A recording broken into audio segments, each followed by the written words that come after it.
Bonjour à tous.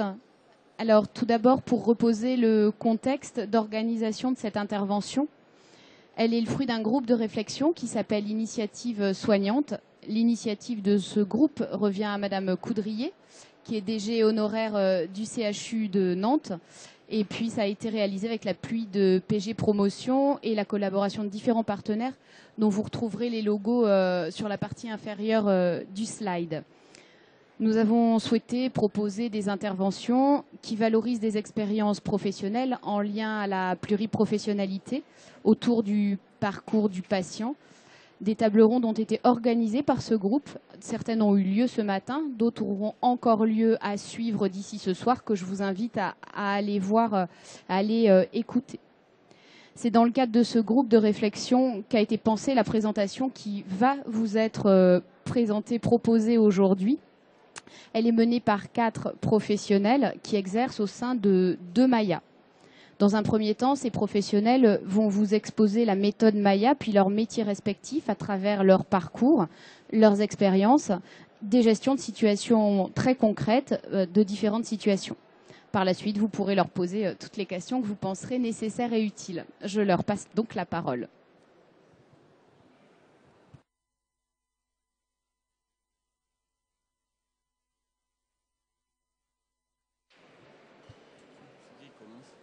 Ah, c'est moi.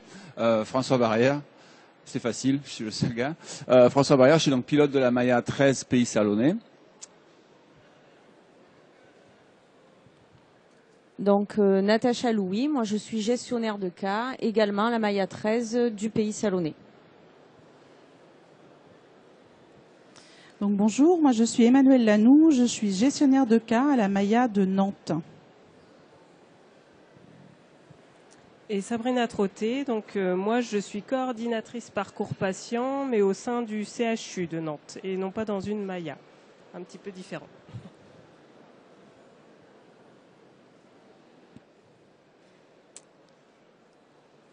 Ça y est, j'ai mal à la tête. Bonjour. D'abord, merci à Madame Dumont pour son propos introductif et aux organisateurs pour leur invitation. Alors, c'est la première fois que je viens au salon et franchement, enfin, je ne sais pas si ça vous plaît, mais je trouve ça super intéressant. Et c'est un grand plaisir pour moi de pouvoir vous parler de la mise en œuvre d'une méthode d'action sur le territoire de Salon de Provence. Et c'est une méthode, j'espère que je vais pouvoir vous l'expliquer assez clairement, qui vise à simplifier le parcours d'aide et de soins des personnes âgées en perte d'autonomie en engageant localement tous les acteurs des différentes structures. Donc à la fin de cette présentation, j'espère que on vous aura donné envie de vous rapprocher de tous les collègues pilotes Maya qui vont être sur l'ensemble du territoire d'ici fin 2016 et ensuite de travailler donc avec tous les gestionnaires de cas qui travaillent sur ces territoires. Alors dans un premier temps, je vous propose de survoler très rapidement le contexte avec des constats qu'on a tous faits et de brosser un petit peu les grands traits de notre projet. Et ensuite, on va décrire nos parcours professionnels, nos activités. Et en fait, j'espère qu'on pourra échanger très librement à la fin de cette intervention. Donc, le constat, sans vouloir enfoncer des portes ouvertes, c'est que ce que vous avez dû entendre depuis le début de ces présentations, c'est qu'il y a une évolution démographique avec de plus en plus de personnes âgées et très âgées, qui entraîne mécaniquement un accroissement des maladies chroniques. Alors, le système de santé, lui, est basé sur un concept des années 45 où on rentrait à l'hôpital et on mourait relativement rapidement et relativement jeune. Et aujourd'hui, donc, on doit faire face à vraiment de nouveaux challenges sur l'aide et le soin en ville et le maintien à domicile. Donc, tous les besoins, en fait, sont globaux et sont vraiment l'affaire de tous. C'est-à-dire de tous les secteurs, que ce soit du social, du sanitaire ou du médico-social, qui, en fait, on s'en aperçoit, ne travaillent pas toujours ensemble. Comme je le dis souvent, on peut avoir les meilleurs soins infirmiers à domicile. S'il n'y a rien à manger à domicile, si le logement n'est pas entretenu ou adapté, quand la perte d'autonomie survient, les personnes âgées ne peuvent pas rester à domicile. Donc c'est vraiment l'affaire de tous. Et ce qu'on constate donc sur le terrain, c'est que beaucoup d'acteurs se connaissent mal. Le fameux qui fait quoi, en fait, c'est pas très clair entre les différents acteurs. Et les professionnels partagent pas ou très peu d'outils communs. Et donc la conséquence, c'est vraiment une inégalité dans l'accès à l'information pour les personnes et les professionnels. Et de ce fait, par voie de conséquences directes, un manque d'équité dans l'accès aux soins et aux aides. Donc c'est souvent la petite phrase qui reflète tout ça, c'est le parcours du combattant pour les personnes et les aidants. Donc, diapo 2, c'est la diapo qui tue. Donc la méthode, elle est innovante, mais je vais me lever comme ça je vais pouvoir montrer les trucs. La méthode, elle est innovante, mais pas révolutionnaire. C'est-à-dire que le système le maintien à domicile existe en France depuis toujours, et des études européennes ont montré que en fait les gens restaient à domicile en France beaucoup plus longtemps que dans d'autres pays européens. Mais ce qui est innovant, en fait, c'est ce schéma de concertation, de fonctionnement en guichet intégré, et ce que vont nous présenter tout à l'heure nos collègues sur le système de gestion de cas. Donc l'idée, c'est en fait d'engager les acteurs sur un territoire à partager des outils.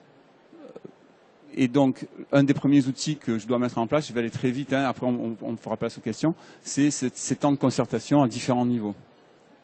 Donc, le premier niveau, moi, ce qui m'a plu d'emblée dans le travail, temps professionnel de terrain à la base, c'est de pouvoir faire remonter des données de terrain à des temps de concertation qu'on appelle tactiques, où on a tous les opérateurs des champs sanitaires, sociaux et médico-sociaux, et ensuite de valider ou de réguler l'offre au travers de la concertation stratégique qui va réunir les décideurs, les financeurs, en gros les agences régionales de santé, les conseils départementaux, les caisses de retraite, les URPS, etc., etc. Le but est vraiment là, dans mon travail, dans la mise en œuvre, c'est la concertation pour travailler en co-responsabilité et ensuite le fonctionnement en guichet intégré. On voit que les acteurs, il y a de multiples acteurs sur le terrain qui ne sont pas très lisibles en fait, quand vous regardez la slide. Mais le but du jeu, c'est qu'en partageant des outils, on va pouvoir avoir quelque chose de plus lisible. Et les gens qui partagent donc ces outils.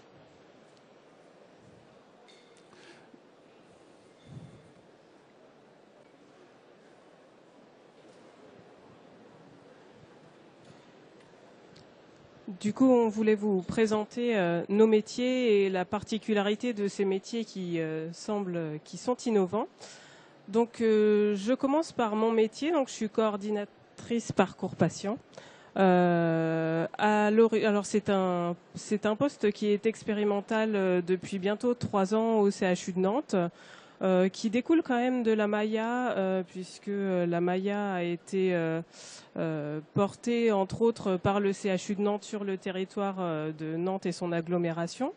Et donc le professeur Berru, qui est le chef de pôle de gérontologie clinique du CHU, a pensé qu'il manquait quand même un maillon entre l'hôpital et la Maya, puisque sur la Maya, on travaille quand même sur du maintien à domicile. On avait beaucoup de demandes de l'hôpital, mais finalement, on ne savait pas si forcément le maintien à domicile était possible ou pas, sachant qu'on avait une méconnaissance de ce qui se passait à domicile.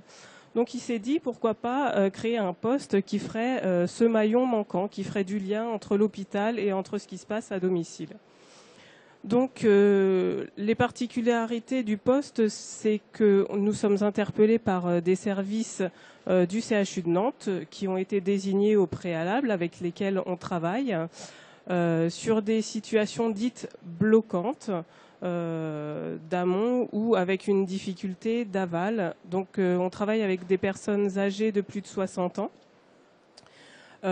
qui sont arrivées à l'hôpital soit de façon inadéquate, tout simplement pour un maintien à domicile impossible, un épuisement de l'aidant, voilà, des choses comme ça, soit sur des hospitalisations qui sont devenues inadéquates lorsque le problème d'hospitalisation a été réglé, mais on a une difficulté d'aval, soit de retour à domicile, soit d'institutionnalisation.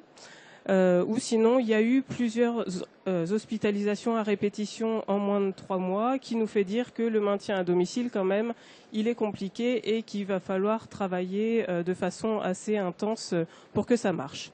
Donc, nous avons un accompagnement de 3 mois suite à un retour à domicile du patient ou un accompagnement d'1 mois suite à une entrée en EHPAD. Voilà pour le poste. Juste pour vous situer mon parcours, moi, donc on est 2 coordinatrices parcours patient sur le CHU de Nantes. Pour ma part, je suis infirmière depuis 2003 et j'ai beaucoup travaillé en gérontologie et j'ai souhaité en fait travailler en amont de l'entrée en EHPAD et vraiment, ce poste me correspond parce que voilà, je suis attachée à l'hôpital public, au CHU de Nantes, mais aussi voilà, cette découverte du domicile et de vraiment travailler avant l'entrée en EHPAD et vraiment sur le maintien à domicile des personnes. Voilà, c'était très important pour moi. Et du coup, j'ai fait le DIU de gestionnaire de cas, donc coordonnateur de soins en gérontologie, en 2013. Et juste pour vous signifier que ma collègue, elle est conseillère en économie sociale et familiale et elle fait actuellement aussi le DU de gestionnaire de cas. Voilà, je passe la parole au gestionnaire de cas. Donc, nous allons présenter les missions et les postes de gestionnaire de cas à 2 voix avec Natacha qui vient de Salon de Provence. Donc, moi, je vais vous lister très rapidement les particularités du poste de gestionnaire de cas. Donc, déjà, gestionnaire de cas, c'est la traduction littérale de case manager. Hein, c'est pas forcément un terme facile, mais en tout cas, on s'y est fait et les personnes qu'on accompagne s'y sont très bien faites. Donc, nous sommes des professionnels des champs sanitaires, social et médico-social. La gestion de cas concerne les personnes âgées dont le maintien à domicile est souhaité, mais très souvent compromis par la complexité multidimensionnelle de la situation. Ces situations, elles nécessitent un ajustement constant, un accompagnement intensif et continu, et tout en respectant le projet de vie, le souhait de vie du patient, de la personne qu'on accompagne. Oui. Alors, pour vous expliquer un petit peu pourquoi je suis arrivée à ce poste après quelques années d'exercice. Donc, moi, je suis de formation initiale infirmière. Je suis diplômée de 1993, donc un diplôme qui date déjà un petit peu. J'ai longtemps exercé en psychiatrie sur l'hôpital Saint-Jacques à Nantes et ensuite sur l'unité de psychogériatrie à l'hôpital Bélier à Nantes. J'ai passé le diplôme interuniversitaire en 2011-2012. Pour devenir gestionnaire de cas. Et en fait, pourquoi j'en suis arrivée alors que j'étais très très bien sur mon poste en psychogériatrie, mais j'avais envie d'abord de repartir sur une formation universitaire longue. Hein, le DU, c'est 1 an. Et j'avais également envie d'apporter des cordes supplémentaires à mon arc et de ne plus accompagner la situation d'une personne uniquement par le versant sanitaire, de pouvoir m'ouvrir également à d'autres domaines, à d'autres champs de compétences qui jusqu'à présent m'étaient pas possibles. Voilà. Alors moi, le parcours est un peu différent puisque je suis assistante sociale de formation depuis 2001, diplômée d'État, exercée d'abord dans le champ du logement et puis j'ai basculé sur une fonction de coordinatrice de CLIC. Donc j'ai commencé déjà à intervenir sur le médico-social, aborder un petit peu les questions sanitaires. Et très rapidement est apparu le manque d'un niveau de coordination supplémentaire, puisqu'effectivement on voyait des personnes à qui on pouvait apporter de l'information, de l'orientation, aider à la mise en place de dispositifs et de soins. Mais sur la mise en œuvre, il manquait un certain niveau d'accompagnement sur des personnes plus fragiles, parce qu'isolées ou avec des aidants épuisés, où effectivement ils avaient les informations, mais on ne pouvait pas accompagner la mise en place. Voilà, donc ça c'était mes motivations personnelles. Alors pour exercer en tant que gestionnaire de cas et notamment sur des fonctions de coordination, c'est vrai qu'il faut développer certaines compétences transversales finalement à l'ensemble des métiers qui ouvrent au poste, qui sont déjà avoir une grande capacité d'autonomie, de dynamisme aussi à la mise en place de l'organisation, avoir aussi de l'intérêt pour le travail en équipe pluridisciplinaire à la fois au sein de sa structure, mais aussi avec les professionnels qu'on va rencontrer. il faut quand même faire preuve d'une grande capacité pour arriver à mobiliser ces professionnels. Mais pour les mobiliser et il faut savoir les connaître, hein, il faut savoir connaître son territoire, les missions de chacun, quel que soit le secteur, leur organisation, et de façon à pouvoir les mobiliser plus facilement sur une situation. Ça nécessite également d'avoir une aisance relationnelle, une aptitude aussi à la négociation, à pouvoir savoir communiquer les informations. Et bien évidemment, comme tout le monde, avec une éthique, un respect de la personne, de ses souhaits, et aussi, en ce qui nous concerne, avoir la volonté de pouvoir évoluer, de se former, et aussi à la fois d'impulser le changement en soi, mais aussi auprès des professionnels sur l'accompagnement des personnes. Alors la gestion de cas, ce qu'elle va apporter, ce qui peut être innovant, c'est une plus-value sur la prise en charge des situations. Déjà par sa réactivité dans l'adaptation des prises en charge et par la mise en place de certains protocoles de reconnaissance des évaluations, puisque le gestionnaire de cas conduit une évaluation multidimensionnelle au domicile, et l'objectif à terme est de pouvoir faire en sorte que ces évaluations soient reconnues par les partenaires, qu'ils puissent en tenir compte pour la mise en place de plans d'aide, de plans de soins. Donc par exemple, dans certains départements, c'est aller jusqu'à reconnaître l'évaluation du gestionnaire de cas pour l'ouverture des droits à pas, sans passer par leur propre équipe médico-sociale. Alors c'est pas partout, mais ça existe. Donc voilà, donc c'est un exemple. Et ce qu'apporte aussi la gestion de cas, c'est un observatoire des besoins du territoire. Donc à savoir sur ce qui fonctionne, sur ce qui est mis en place et qui est adapté, mais aussi sur les manques. Donc nous, on va pouvoir faire remonter par le biais du pilote les dispositifs manquants sur un territoire, soit déjà existants sur d'autres et dont on pourrait bénéficier, soit sur la mobilisation de ces interpartenaires sur des projets innovants. Donc nous, on fait remonter les besoins. Après, c'est au niveau du pilotage que ça se gère avec les partenaires. La plus-value, elle est également et en priorité, c'est ce qu'on vise, bien évidemment, pour la personne et son entourage, puisque le gestionnaire de cas est le référent dédié dans la continuité de la relation et de sa prise en charge, et notamment sur la relation ville-hôpital. Lors des phases d'hospitalisation, lors des phases de retour, nous, on n'a pas de rupture de prise en charge, on va accompagner la personne tout au long de son parcours.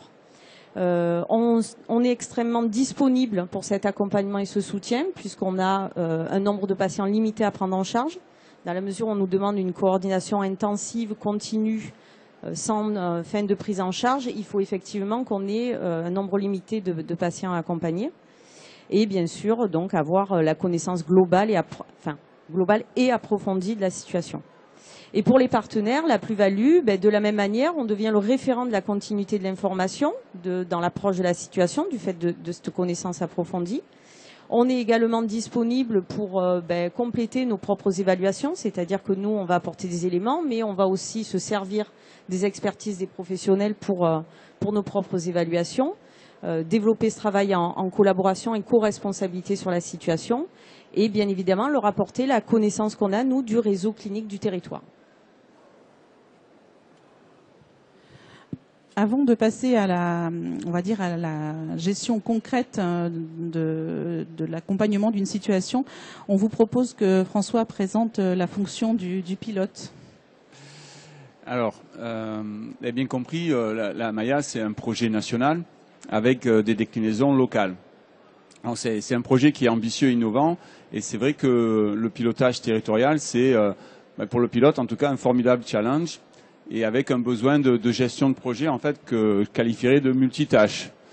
Bon, moi, je cumule un peu les handicaps puisque je m'appelle Barrière, je travaille le décloisonnement, et en plus, je suis pilote à Salon de Provence avec l'école de l'air. Donc, mais une fois qu'on a dit ça, c'est vrai que tous les travaux qu'on mène, c'est quand même riche et varié. Donc on part du diagnostic territorial, puisque vous l'avez bien compris, tout est basé sur l'existence sur le territoire. Il faut qu'on construise une feuille de route et un carnet de bord qui soit cohérent. On organise la concertation aux différents niveaux. Donc il y a l'animation de réunions, la relation avec les institutions, ça c'est super intéressant. Il y a tout l'accompagnement au changement. Et on travaille également, quand ça se tournera, l'ingénierie de formation et c'est pas rien quand même, tout le déploiement d'un système d'information. Et en plus, c'est vrai que j'ai la chance d'encadrer une équipe formidable sur Salon, mais c'est quand même de l'encadrement de l'équipe. Donc il n'y a pas de profil idéal hein, pour le pilote, mais cumuler des compétences, des compétences de conduite de projet et des connaissances cliniques, c'est quand même un avantage. Donc pour ma part, donc j'étais de formation infirmière.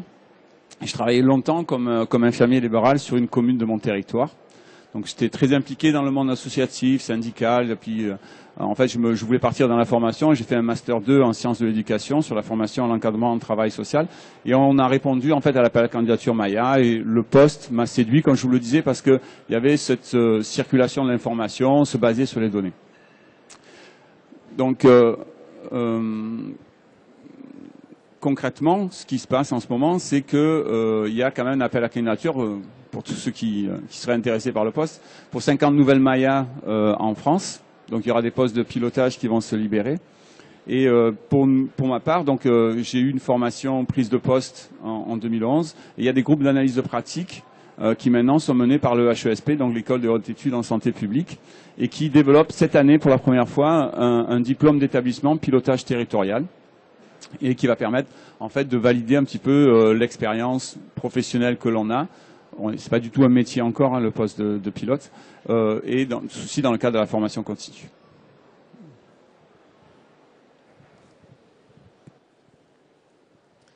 Donc, à la suite, en fait, on voulait vous illustrer nos métiers par des situations concrètes que l'on a accompagnées. Donc, je vais débuter par une situation que j'ai accompagnée il y a un an, un monsieur de 83 ans, célibataire sans enfant. Donc, pour vous décrire le contexte social, donc il est propriétaire d'un appartement au premier étage sans ascenseur dans le centre-ville de Nantes. Il a une sœur et une nièce qui sont dans le sud de la France. Ce monsieur est hospitalisé en médecine aiguë gériatrique sur le CHU de Nantes pour une altération de l'état général et des hallucinations, une grande confusion puisque son MMS est à 5 sur 30, son mini-mental test.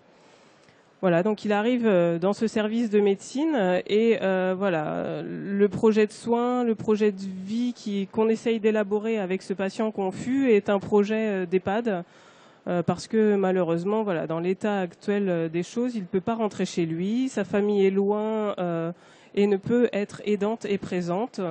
Donc voilà, malgré tout, la nièce s'est déplacée au vu de l'état de son oncle. Elle demande une mesure de protection, donc en appui avec l'assistante sociale du service. Et en fait, la demande de coordination parcours patient a été faite par l'assistante sociale de médecine aiguë gériatrique ainsi que par le médecin. Voilà, parce que ce monsieur était sortant, on n'avait pas de solution d'aval. Et en même temps, on ne savait pas forcément s'il allait reprendre un peu, parce que c'était une confusion. Donc voilà, est-ce qu'il allait vraiment tomber dans une démence sévère ou est-ce qu'il allait pouvoir reprendre un peu mieux. Donc la solution d'hébergement qui a été trouvée, ça a été un hébergement temporaire, donc pour 3 mois. En fait, moi, mon rôle a été de suivre ce patient sur les 3... Alors, on était sur 6 mois à cette période-là. Donc, j'ai pu suivre le patient à la sortie du CHU pendant 6 mois. Il a fait 3 mois d'hébergement temporaire. Donc, pendant cet hébergement temporaire, j'ai pu le suivre, aller le voir plusieurs fois, me mettre en lien avec l'infirmière, le médecin de cet hébergement temporaire, pour constater au fil du temps que ce monsieur reprenait vie, reprenait de l'autonomie. Il était beaucoup mieux, il était en GIR 6, donc il avait repris son autonomie complète. Il était beaucoup moins confus, persistait quelques troubles, mais voilà. Le projet a complètement basculé, on est retourné sur un projet de retour à domicile. Donc au bout de 3 mois, il est rentré chez lui. Je l'ai aidé à mettre en place des aides avec l'aide de son médecin traitant. On a mis en place une infirmière libérale Et puis le portage de repas le week-end, parce que ce monsieur-là, la semaine, il descendait dans son quartier, il allait manger ses repas au petit restaurant du coin. Il a repris ses habitudes. Donc j'ai été là aussi les 3 mois suite à son retour à domicile pour constater que la mise en place d'aide était suffisante, que pour l'instant il avait besoin de rien d'autre, qu'il ne souhaitait pas autre chose. Par contre, on a pu faire des inscriptions en EHPAD de précaution, parce que ce monsieur a quand même, il a été diagnostiqué une démence à corps de Lévy, donc une démence qui peut évoluer assez rapidement. Donc inscription en EHPAD qu'il a accepté, qu'on a argumenté avec le médecin traitant. Et au bout de 3 mois, en fait, j'ai fait du relais avec le CLIC pour signaler la situation. Et dans cette situation-là, il était pris en charge aussi par des infirmières de psychogériatrie. Donc voilà, j'ai présenté ce patient à l'infirmière de psychogériatrie. La mesure de protection a pu être mise en place, donc j'ai présenté ce monsieur à la curatrice. Donc pour vous situer un peu mon accompagnement, c'est vraiment faire du lien. J'ai fait du lien avec ce monsieur à l'hôpital, j'ai fait du lien avec ce monsieur en hébergement temporaire, puis en retour à domicile, sans jamais discontinuer, ni qu'il y ait de rupture entre lui et moi. Je l'ai vraiment suivi pendant tout ce temps. Et voilà. Et à la fin de mon accompagnement, j'essaye de trouver du relais, quelqu'un sur qui ce monsieur puisse s'appuyer. Voilà à peu près pour cette situation. Je passe la parole. Merci. Donc une situation accompagnée en gestion de cas par le gestion de cas du dispositif Maya. Donc je suis désolée, c'est un peu petit. Je vais vous décrire la situation. Donc le contexte de ce monsieur accompagné. Donc c'est un monsieur B à 87 ans. Merci Sabrina. Monsieur B a 87 ans, il y a donc un diagnostic de démence d'Alzheimer qui a été posé en 2012. Il a également un adénocarcinome pulmonaire diagnostiqué en 2002, mais peu évolutif. Quand j'ai rencontré ce monsieur, il était coté en GIR 2. Il bénéficie d'une tutelle mise en place en 2012. Au niveau de ses ressources, c'est un monsieur qui a le minimum vieillesse et qui, avant la mise en place de la tutelle, n'avait aucune gestion administrative. Et le souhait que j'ai pu recueillir de monsieur B, c'était vraiment de rester vivre chez lui avec un refus catégorique d'un autre lieu d'hébergement. Le dispositif des aides qui se sont mises en place à domicile dans le cadre de l'accompagnement gestion de cas, ça a été donc le service de soins infirmiers à domicile, le SIAD, qui a pu assez rapidement le prendre en charge lorsque nous avons fait la demande. Ça a été de remettre le médecin traitant au centre de l'accompagnement et de la prise en charge de ce monsieur. Le médecin traitant avait un peu baissé les bras et il nous avait dit mais voilà, ce monsieur c'est plus possible à domicile, je suis interpellée tous les jours, c'est plus possible, il faut vraiment qu'il aille en EHPAD. On a mis en place également un service d'aide à domicile qu'on a vraiment choisi. Ça veut dire qu'on est passé par des devis vraiment très précis parce qu'il fallait vraiment que les auxiliaires de vie du service d'aide à domicile s'adaptent à ce monsieur qui est un monsieur qui a eu une période de sa vie de grande marginalité. On a mis en place également le portage de repas et ce monsieur étant d'origine nord-algérienne et n'ayant aucune famille en France et un réseau amical qui, après l'avoir bien abusé, s'est bien vite éloigné. Il se retrouvait sans vraiment aucun lien amical et aucune famille. Et donc on a proposé que ce monsieur puisse bénéficier du passage d'un bénévole des petits frères des pauvres. Et donc le bilan qu'on peut faire de l'accompagnement en gestion de cas de ce monsieur, donc alors le compte je l'ai arrêté en début d'année, donc il a été pris en charge en avril 2012 et j'ai préparé ces chiffres-là en janvier 2016. Donc il a pu bénéficier de 87 visites à domicile de ma part. J'ai organisé 8 concertations pluriprofessionnelles. Dans concertation pluriprofessionnelle, il faut entendre une réunion organisée avec les partenaires de la situation au domicile de ce monsieur présent. Parce qu'il s'agit de son devenir, de sa vie et de ses souhaits. J'ai pu également réaliser 5 accompagnements en consultation libérale ou en consultation hospitalière. Et là, pour le coup, la plus-value de la Maya, elle se voit vraiment de manière majeure, avec 0 hospitalisation depuis 2012 pour ce monsieur qui était hospitalisé de manière itérative au CHU pour altération de l'état général, errance dans la rue, troubles du comportement. Je l'ai accompagné au tribunal pour la mise en place de la mesure de protection avec l'audition de la juge. Nous avons visité là tout récemment, fin mars, une résidence pour personnes âgées qui lui a proposé lors de la visite de pouvoir faire un essai sur une demi-journée avec un repas et une activité sur l'EHPAD. Et ça a été fait et ça a été très concluant, très positif. Et nous avons également, sur la durée de l'accompagnement, fait 2 révisions de l'allocation personnalisée d'autonomie.